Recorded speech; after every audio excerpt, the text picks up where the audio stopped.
A carta aos Hebreus é relacionada em muitas ocasiões como sendo de autoria do apóstolo Paulo. Porém, essa informação não está explícita no próprio documento, o que leva a muitos a desconsiderarem essa ideia. No Novo Testamento, por exemplo, uma epístola é descrita seguindo uma estrutura organizada, começando como tratado, desenvolvendo-se como sermão e terminando como carta. Devemos, porém, considerar alguns outros fatores também importantes. A falta de consenso das igrejas do Ocidente e Oriente no século IV em decretar uma possível autoria de Paulo, bem como a identificação de um estilo literário distinto em relação ao encontrado nos demais escritos do apóstolo Paulo, fazem parte de uma argumentação contrária a essa tradição.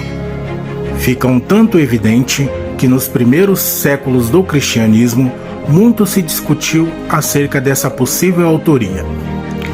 Mas quais são essas diferenças? E será que são tão óbvias assim? Vejamos.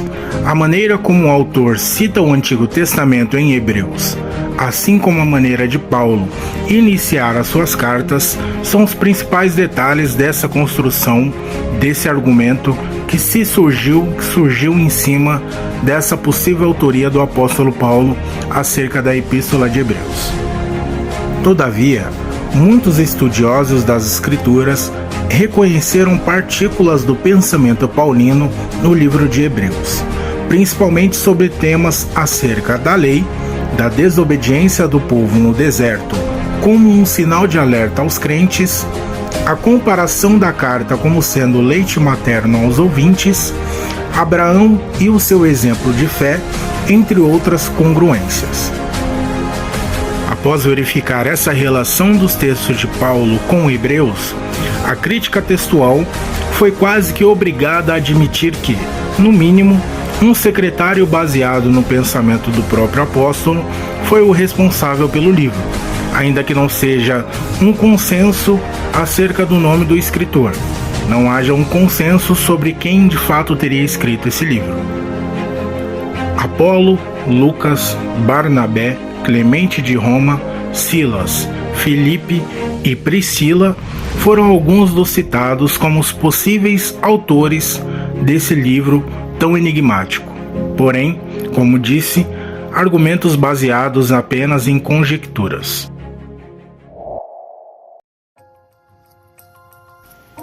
A fim de compreender mais sobre o autor, é necessário que entendamos a sua forma de escrita, o que seria um bom começo. Pois bem, pela literatura e definição linguística do texto, trata-se de um judeu de cultura helenística, conhecedor da arte da oratória e atento a uma interpretação pontual das passagens veterotestamentárias, que utiliza frequentemente a versão da Septuaginta para apoiar os seus argumentos. Há quem diga que o autor tenha sido Timóteo, por exemplo. Argumento esse que cai por terra no capítulo 13, versículo 23 da própria carta aos Hebreus, quando há a citação do próprio Timóteo na terceira pessoa. Ainda assim, a ligação com a cultura judaica já seria uma questão suficiente para dizer que não se trata de Timóteo, visto que essa ligação não existia para ele.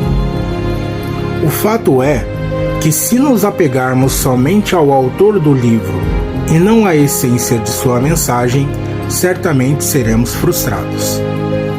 Seguindo essa linha de raciocínio, no terceiro século, um cristão chamado Orígenes, considerado hoje como teólogo importante e também um dos pais da igreja primitiva, disse o seguinte: só Deus sabe ao certo quem escreveu a Epístola aos Hebreus.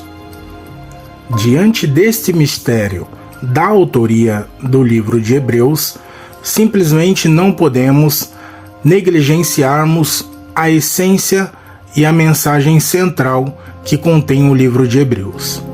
O escritor deixa bem claro que Jesus Cristo é o Filho de Deus e é o único digno da nossa fé.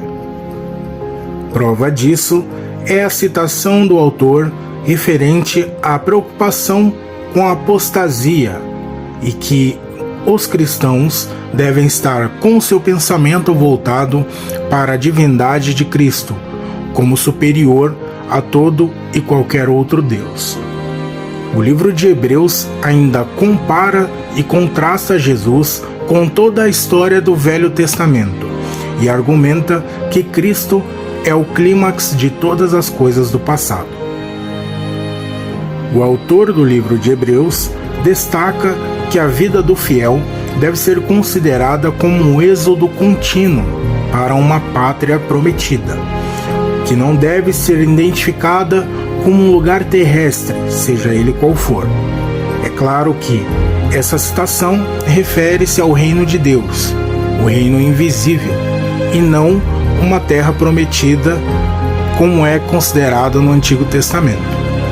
Aqui o autor ele fala sobre coisas referente a um reino de Deus futuro e invisível, não algo terreno, ou pelo menos não no sentido terreno na qual estamos habituados. Vamos agora a uma citação do versículo 2 e 3 do capítulo 12 do livro de Hebreus. Olhando para Jesus, autor e consumador da fé, o qual pelo gozo que lhe estava proposto, suportou a cruz, desprezando a afronta, e assentou-se à destra do trono de Deus. Considerai, pois, aquele que suportou tais contradições, os pecadores contra si mesmo, para que não enfraqueçais, desfalecendo em vosso ânimo. Sendo assim, seja Paulo, seja um de seus secretários, o importante em Hebreus é a sua mensagem, carregada de fé e esperança em Cristo, aquele que é o verdadeiro autor e consumador da nossa fé. Ainda que a crítica textual se interesse apenas pelos fatos da autoria do livro, o que realmente é importante é a maneira como o livro de Hebreus nos orienta acerca das doutrinas da fé e da relevância do sofrimento de Cristo na cruz, a fim de nos resgatar e nos tornar parte de um mundo completamente inédito, onde o próprio Cristo reinará. Se você gostou desse vídeo, achou interessante para a sua vida, eu peço que você interaja com o vídeo, interaja neste canal, deixe o seu like, compartilhe e espalhe essa mensagem para alguém. Assim eu agradeço e que Deus abençoe a sua vida.